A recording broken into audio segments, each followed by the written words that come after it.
Ano pakiramdam makalaro ng mga NBA player? Nung una, hindi ko talaga ma-explain yung feeling dahil kala ko nga nananaginip lang ako nakasama ko na sila.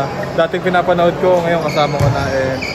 Kung ano yung pwede kong matutunan sa kanila, i-jail ko lang, i-take advantage ko na lang. Anong mas magiging role mo sa team now na maraming mas matangkad sa'yo?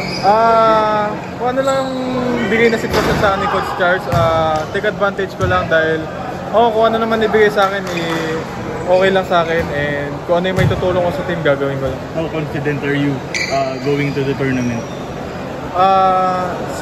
Siyempre, confident, pero hindi kami pwede maging overconfident dahil nga malalakas din yung kalaban namin doon. And ayun, yung strength and weakness ng team namin, kailangan namin i-up pa yung level dahil international competition nga ito sa salihan namin.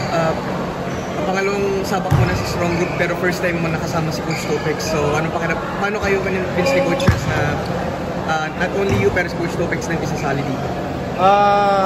Having Coach Topex dito sa team, sobrang laking advantage dahil ayun nga, yung capable ng future ko is alam ni Coach Topex, and siya na bahala doon, and sobrang happy ako nakasama ko siya knowing na kakagaling nga lang namin sa championship. Kevin, gaano kalaking para sa personally sa'yo sa career mo yung merong mga NBA professionals na kumbaga pwede mong makuha ng inspirasyon as you move forward? Sobrang laki. Dadaling ko to hanggang sa dulo ng career ko na yung mga ini-inspire ko ng mga bata, ibikwento ko to sa kanila na nakasama ko yung mga ex-veteran NBA player na may natutunan ako sa kanila, and yung itong 2 weeks sa paparating talagang isusulitin ko dahil ayun nga, hindi naman natin alam kung makakasama pa natin sila in the future, so we can take advantage. So personally ba may mga naging idol or may mga pina-turn kang game nung nanonood ka, pinapanood mo sila?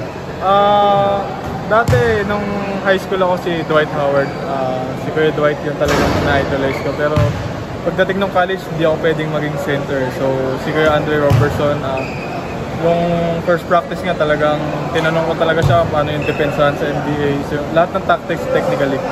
Kaya po daw niya parang na-inspire ni Dwight yung head ko. Ano mga nasabi niya sa'yo during that time, or ano yung mga advice na binibigay niyo throughout these practices? May mga things na nako-cover si Kuya Dwight na napagdaanan niya sa NBA. So yung mga